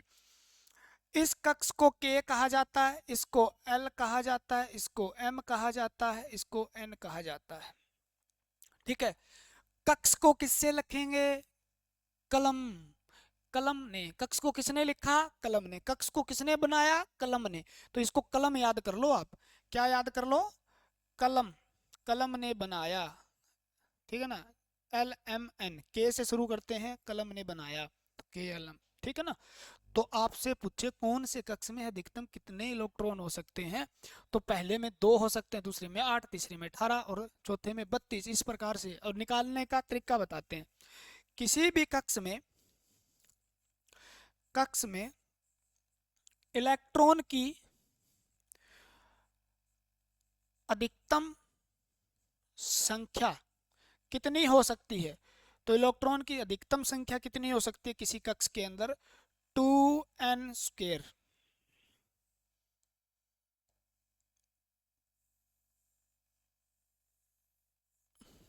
कितनी हो सकती है? 2n²।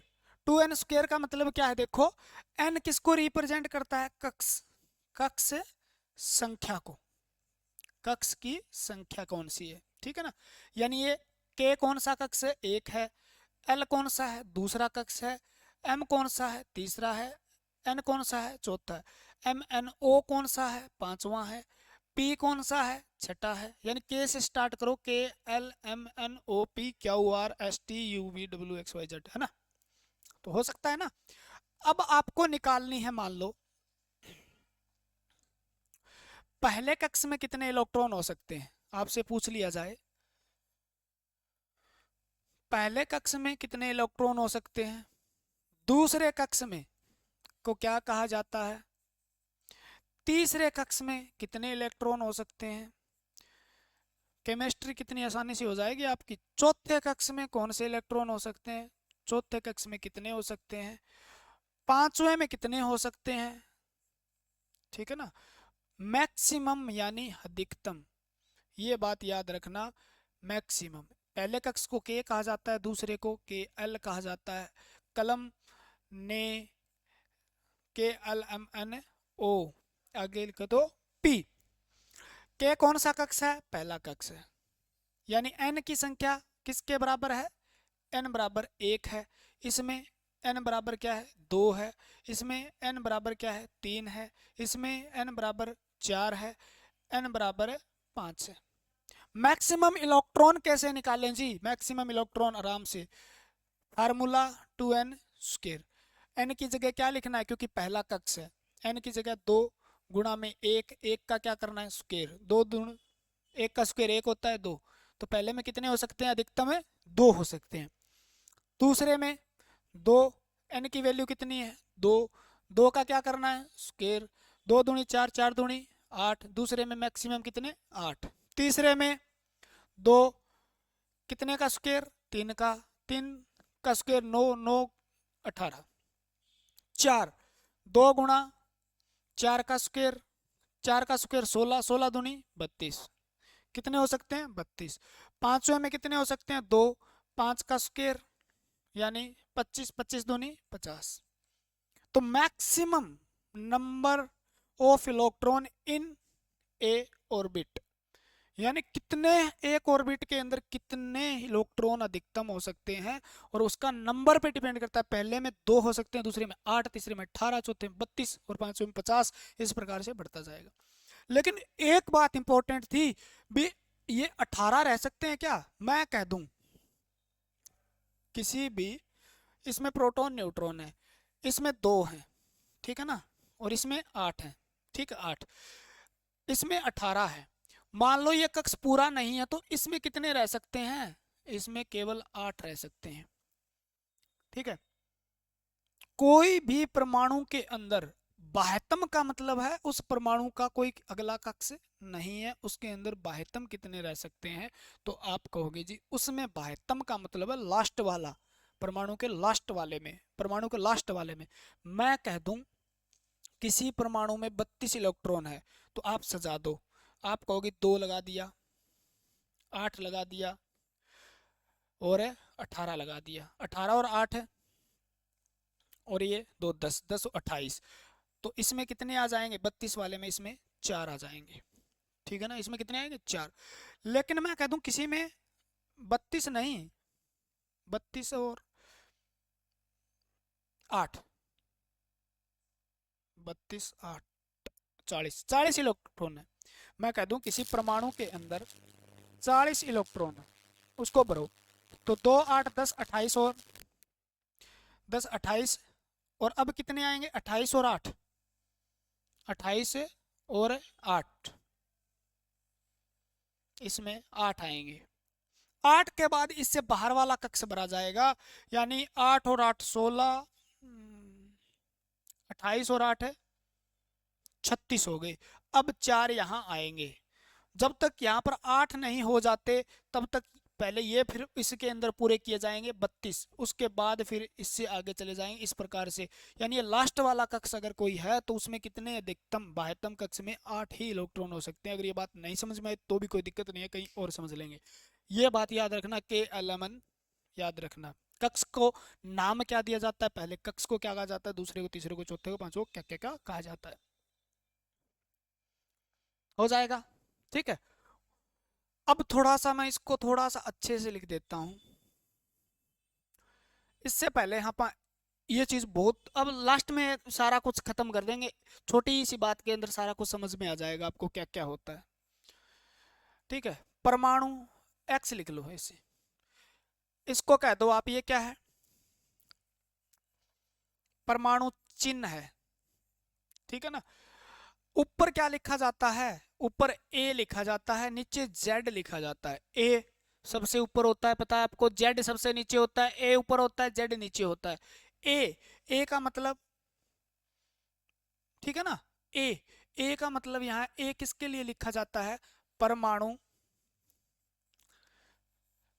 द्रव्यमान के लिए लिखा जाता है, या एटॉमिक मास, या वेट, या भार कह सकते हो, या भार संख्या, द्रव्यमान है संख्या भी कहा जाता है इसको, द्रव्यमान है संख्या, ठीक है। यानी ऊपर क्या लिखा जाएगा जी? ऊपर परमाणु द्रव्यमान भार, ऊपर ए लिखा जाएगा, ए पहले आता है जी, लिखा ए से आप याद करो आकाश, आकाश कहाँ है? ऊपर है, इसे याद कर लो, ए पहले आता है, ऊपर होता है जी। A B C D alphabet लिखते हैं तो जेड नीचे होता है, ए कहाँ होता है? ऊपर होता है, जेड नीचे होता है, लिख सकते हो इसे, ठीक है ना, पूछा जाता है डिनोट करके। उसके बाद सिर पे क्या होता है? सिर पे होता है भार। सिर पे क्या होता है? आप जिम्मेवार इंसान हो, जिम्मेवार इंसान हो तो किसके घर का जिम्मेवारी का भार कहाँ पे है? आपके सर पे है, तो सर पे क्या है? भार है, तो सर पे क्या लिखा जाता है? भार लिखा जाता है। ए से परमाणु द्रव्यमान, द्रव्यमान यानी भार, द्रव्यमान भार संख्या कहाँ लिखी जाएगी? यहाँ पे। जेड, जेड का मतलब क्या होता है? जेड का मतलब है परमाणु क्रमांक या परमाणु संख्या, एटॉमिक नंबर, परमाणु क्रमांक या परमाणु संख्या को हम नीचे लिखते हैं, ठीक है ना, नीचे लिखते हैं। बताऊंगा सारी बातें आपको, टेंशन मत लियो आप, टेंशन अपनी है, टेंशन आपको नहीं लेनी है। परमाणु द्रव्यमान का मतलब क्या है? प्रोटॉन व न्यूट्रॉन की संख्या जो होती है, उनका टोटल जोड़, दोनों का कुल जोड़ जो है वो किसके बराबर है? परमाणु द्रव्यमान के बराबर है। और केवल प्रोटॉन की संख्या, केवल प्रोटॉन की संख्या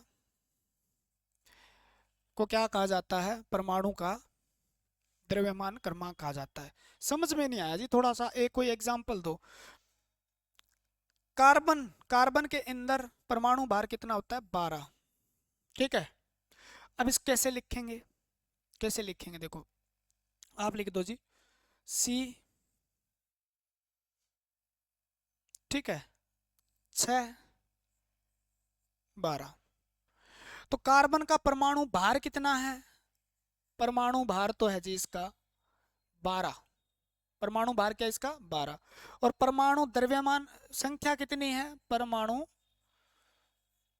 संख्या कितनी है? तो आप कहोगे 6 है। आपको पूछे इसके अंदर प्रोटॉन इलेक्ट्रॉन कितने हैं, बताइए एक बार। तो इसके अंदर प्रोटॉन प्लस न्यूट्रॉन जो है उनकी संख्या 12 है, यानी इसके अंदर, और प्रोटॉन क्या है?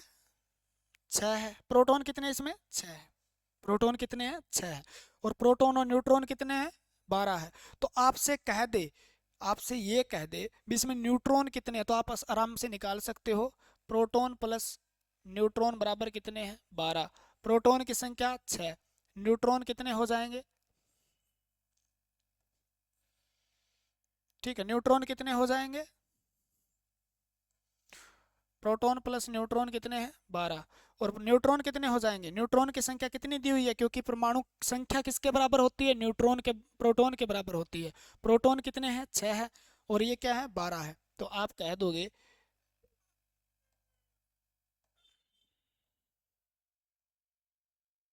प्रोटॉन, ठीक है, प्लस न्यूट्रॉन बराबर 12, न्यूट्रॉन बराबर 12 माइनस 6, यानी टोटल न्यूट्रॉन कितने आ गए? 6। तो यानी 6 तो इसके अंदर न्यूट्रॉन है, और 6 क्या इसके अंदर? प्रोटॉन है, और 6 प्रोटॉन है, ये लिख सकते हो। जैसे मैं लिख दूं ऑक्सीजन, ऑक्सीजन 16, परमाणु संख्या कितनी है ऑक्सीजन की? तो आप कहोगे जी O 8, और ऊपर क्या लिखना है? 16, ठीक है। हीलियम की लिखनी है, हीलियम एक, ऊपर दो लिख दो। परमाणु भार कितना हीलियम का? दो, और संख्या एक। आपको कह दूं हाइड्रोजन, हाइड्रोजन एक एक होता है, क्योंकि हाइड्रोजन के अंदर क्या नहीं पाया जाता? हाइड्रोजन के अंदर न्यूट्रॉन नहीं पाया जाता, और इसी के आधार पे न्यूट्रॉन को एक अस्थायी तत्व, एक अस्थायी कण भी माना जाता है। ठीक है ना, हाइड्रोजन इसमें नहीं पाया जाता। तो क्लियर हो जाएगी ये बातें भी, हो जाएगी क्या? लिख लेना, कार्बन 12, ऑक्सीजन वगैरह वगैरह। ठीक है, तो परमाणु द्रव्यमान समझ में आ गया। ऊपर रखेंगे भार, नीचे रखेंगे संख्या। सर पे क्या होता है? भार। ए पहले आता है, ए से आकाश याद कर लो, आसमान याद कर लो, ए ऊपर है, जेड नीचे है, जेड संख्या बताता है, जेड का बराबर प्रोटॉन की संख्या है। ए के बराबर क्या होता है? ए बराबर क्या होता है? तो आप कहोगे जी ए प्रोटॉन प्लस न्यूट्रॉन होता है, और जेड बराबर प्रोटॉन होता है। हो जाएगा ना? हो जाएगा, हो जाएगा, हो जाएगा, हो जाएगा, ठीक है, हो जाएगा, हो जाएगा। सर जी ऐसे क्यों कर रहे हो? तो मैंने एक बात बताई आपको, इलेक्ट्रॉन, प्रोटॉन, न्यूट्रॉन। ठीक है, ये किस में पाए जाते हैं? परमाणु में। किस में पाए जाते हैं? एटम के अंदर पाए जाते हैं। ठीक है, एटम मिलके क्या बनाते हैं? अणु बनाते हैं। ठीक है, अणु मिलके क्या बनाते हैं? पदार्थ बनाते हैं। ठीक है, तो परमाणु सबसे छोटा कण है जो स्वतंत्र नहीं रह सकता और रसायन क्रिया में भाग लेता है। ठीक है, उससे बड़ा कौन है? अणु है। उससे बड़ा कौन है? अणु है। अणु छोटा, ये क्या है? स्वतंत्र है। ये क्या नहीं है? स्वतंत्र नहीं है। स्वतंत्र छोटा कण पूछ लिया आपसे, स्वतंत्र छोटा कण क्या है? अणु है, जो रासायनिक क्रिया में भाग नहीं लेता। याद रखना ये बात, रासायनिक क्रिया में भाग नहीं लेता। 1 घंटा 17 मिनट की होगी भैया, भाग नहीं लेता है। वो क्या होता है? अणु होता है, मोलिक्यूल जिसको बोलते हैं। ठीक है ना, अणु भी एक ही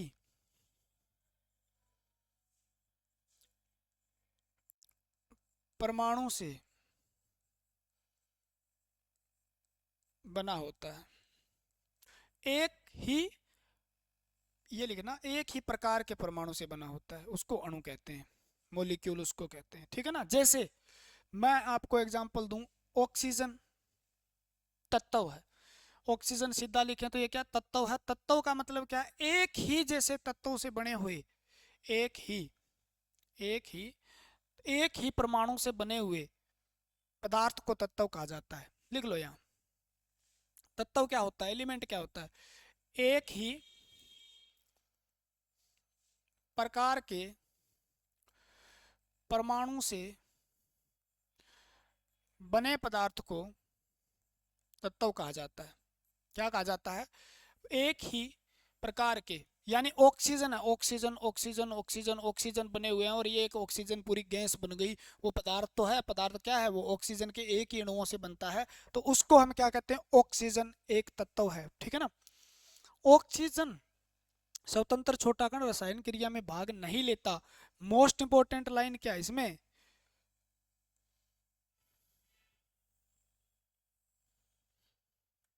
स्वतंत्र क्रिया, रासायनिक क्रिया यानी केमिकल रिएक्शन के अंदर पार्टिसिपेट कौन करता है भैया? वो तो परमाणु करता है, लेकिन ये स्वतंत्र नहीं है। ये क्या नहीं है? स्वतंत्र नहीं है। लेकिन ये स्वतंत्र है, ये स्वतंत्र है, लेकिन ये रासायनिक क्रिया में भाग नहीं लेता। ये स्वतंत्र नहीं है परमाणु, लेकिन रासायनिक क्रिया में भाग लेता है। छोटा, दोनों ही छोटे लिखे जा सकते हैं, इससे बड़ा ये है। एक ही प्रकार के परमाणु से बना होता है किसी अनुपात के अंदर, तो उसको हम क्या कहते हैं? अणु कहते हैं, मोलिक्यूल कहते हैं। इसके बारे में थोड़ा सा, एक परमाणु, प्रमाणिक, दो प्रमाणिक, त्रिप्रमाणिक ऐसे कहा जाता है। जैसे ऑक्सीजन एक है तो एक प्रमाणिक, ऑक्सीजन के साथ एक ऑक्सीजन और है तो ये क्या बन गया, ऑक्सीजन गैस बन गई। ऐसा अधातुओं के साथ होता है। तो ये क्या है, एक अणु है। अब ऑक्सीजन क्या है, अणु है। ठीक है, O+O+O हो गया, O3 बन गया। ये क्या है, ओजोन है। तो ये किसका अणु है, ओजोन का अणु है। तो इस प्रकार से, ठीक है, तो इसको क्या बोलते हैं, अणु बोलते हैं। क्लियर हुआ। अगर एक ही प्रकार ना हो, ठीक है ना, अलग अलग अलग अलग प्रकार के परमाणु से बना पदार्थ निश्चित अनुपात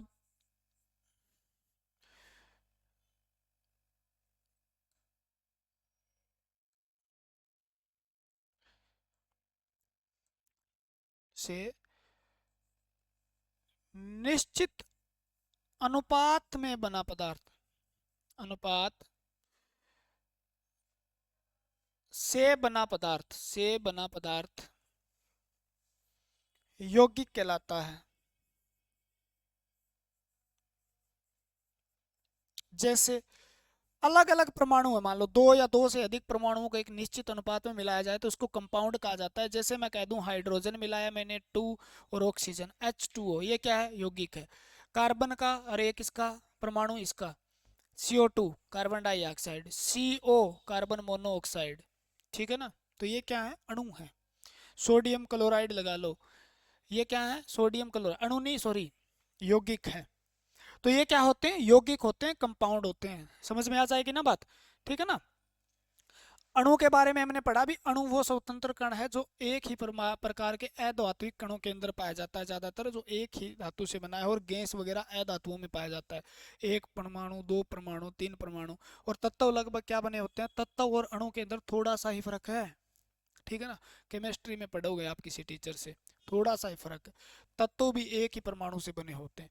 यौगिक अलग अलग परमाणुओं के निश्चित अनुपात में बनते हैं, उनको कंपाउंड कहा जाता है। जैसे जल है, कार्बन डाइऑक्साइड है, कार्बन मोनोऑक्साइड है, सोडियम क्लोराइड है, नमक जो है, सभी को पदार्थ ही कहते हैं। देखो, ठीक है ना, क्या कहते हैं, पदार्थ कहते हैं। तो पदार्थ की अलग अलग अवस्थाएं हैं। समझ में आया आपको, नहीं आया बताता हूँ। अब पदार्थ, छोटी छोटी बातें बतानी है यहाँ से तो आपको। पदार्थ कितने प्रकार के होते हैं, 3 प्रकार के होते हैं। किस रूप के आधार पे, मुख्य रूप से। ठीक, 2 अलग प्रकार के होते हैं जिनको अन्य पदार्थ भी कहते हैं। 3 मुख्य कौन से हैं,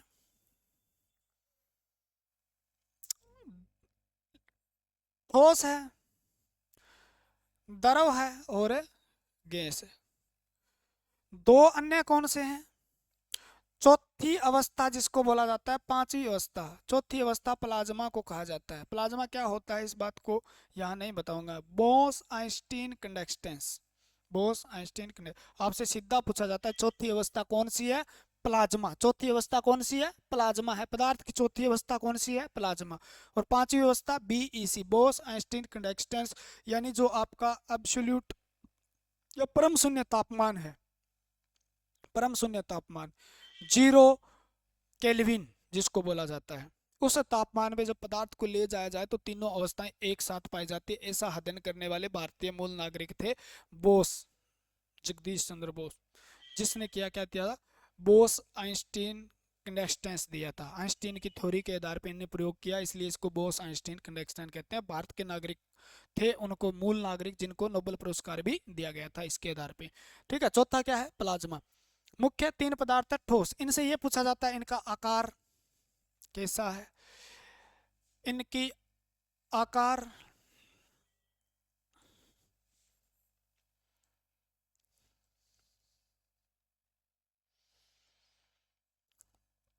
पदार्थ, पहले क्या लिखूं, पहले लिखता हूं द्रव्यमान, दिखाई दे रहा है द्रव्यमान, ठीक है ना।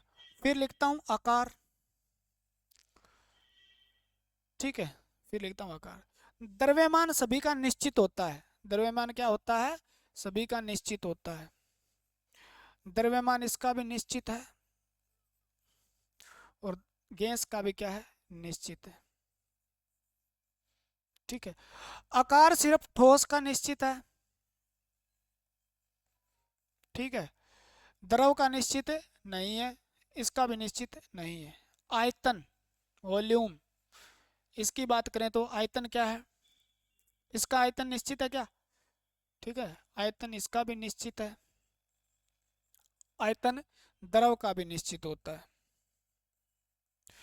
लेकिन इसका आयतन निश्चित नहीं होता, ये बात याद कर लेना।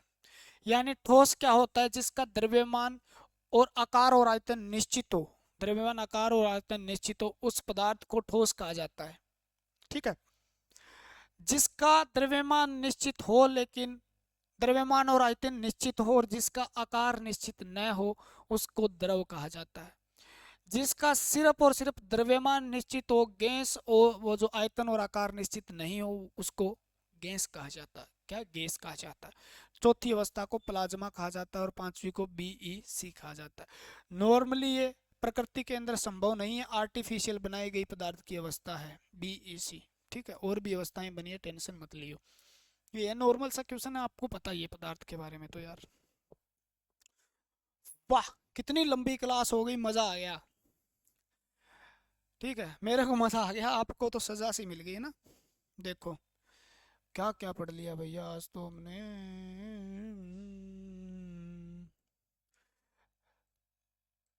स्टार्ट कहाँ से किया था, परमाणु से, लेगा कहाँ पे। वाह जी वाह, वाह जी वाह, वाह जी। ये चाहिए ना आपको, सीधा का सीधा फोटो भेज दूंगा मैं टेलीग्राम में, आप टेलीग्राम ज्वाइन कर लेना बस। ये ऐसे ऐसे बना हुआ, देखो क्या क्या पढ़ाया था। 2 मिनट और लेता हूँ यार मैं, मज़ा नहीं आया मेरे को, कुछ चीज़ बतानी थी जो बता नहीं पाया मैं। देखो पदार्थ है, पदार्थ की अलग अलग अवस्थाएं थी मान लो। ठीक है, यौगिक भी एक पदार्थ ही है। ठीक है, यौगिक में क्या पाए जाते हैं, तो अलग अणु पाए जाते हैं। ठीक है ना, अणु, या आप इसमें कहोगे जी क्या पाए जाते हैं, परमाणु पाए जाते हैं। ठीक है, ये पदार्थ है, कोई यौगिक है, यौगिक पदार्थ है। परमाणु के अंदर क्या है जी, कक्ष है, और क्या है जी, नाभिक है। ठीक है, तो आपने देखा भी नाभिक में जी प्रोटॉन प्लस न्यूट्रॉन है, समझने के लिए बातें बहुत काम आती है। कक्ष में क्या है जी, सेल में सब सेल है, यानी इसको कोष भी कहते हैं।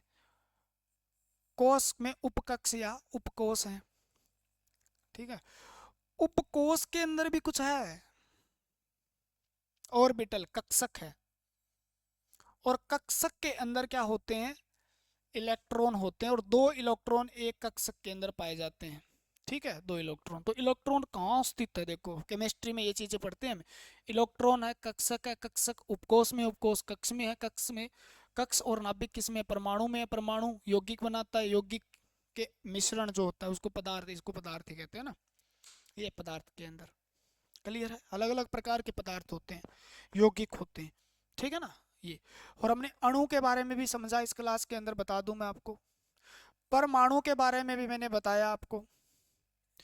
तत्व क्या होता है, यौगिक क्या होता है। ठीक है, अणु और यौगिक। आयन के बारे में भी बताया, देखो आपको।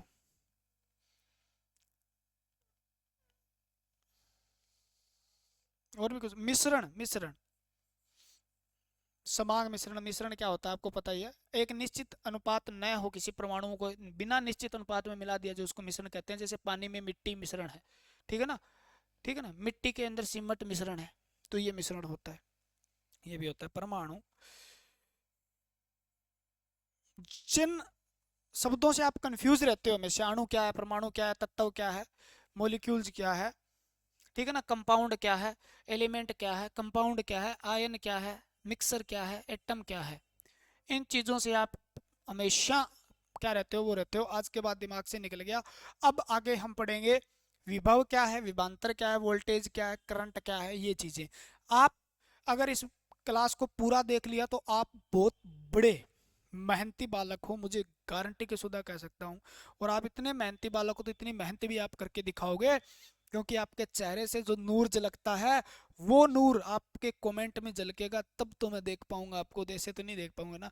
तो वो कमेंट करके एक बार बता देना क्लास कैसी रही, क्लास में मजा आया, मजा आया या नहीं आया, किस प्रकार का अनुभव रहा क्लास का, कमेंट करके जरूर बताना। अगर वीडियो पसंद आए तो शेयर की बौछार कर देना, क्योंकि बहुत फायदा होने वाला है आपको भी, हमें भी। ठीक है, कमेंट की बौछार कर देना, शेयर दबा के मारना, क्योंकि पेड कोर्स से भी अच्छा आपको यहाँ पढ़ाया जाएगा। और इस तरीके से आप पढ़ोगे इलेक्ट्रीशियन की थ्योरी क्या है, भागेगी आपके आगे। अरे सबको lineman, shift attendant, GSO, JE बना के छोड़ेंगे। 50 नंबर की इलेक्ट्रिकल की थ्योरी आएगी, पता ही है आपको। ठीक है, ये अच्छा सस्सी के चेयरमैन साहब ने कहा है, 50 नंबर की आएगी। ठीक है, तो पढ़ लेना। जय हिंद, जय भारत। मिलते हैं अगली वीडियो के साथ। भगवान आपका भला करे, आपका दिन शुभ हो। जल्द ही जल्द आपको एक बढ़िया सी प्यारी सी नौकरी मिले, और नौकरी के साथ बहुत खुशियां आपकी एक साथ आएगी। धन्यवाद। और आप जैसे बच्चों को जन्म दिया है, पढ़ने वाले बच्चों को यहाँ तक आप पढ़ के आए हो, आपके माता पिता धन्य हो गए आप जैसे पुत्र पुत्री की प्राप्ति के बाद। जय हो।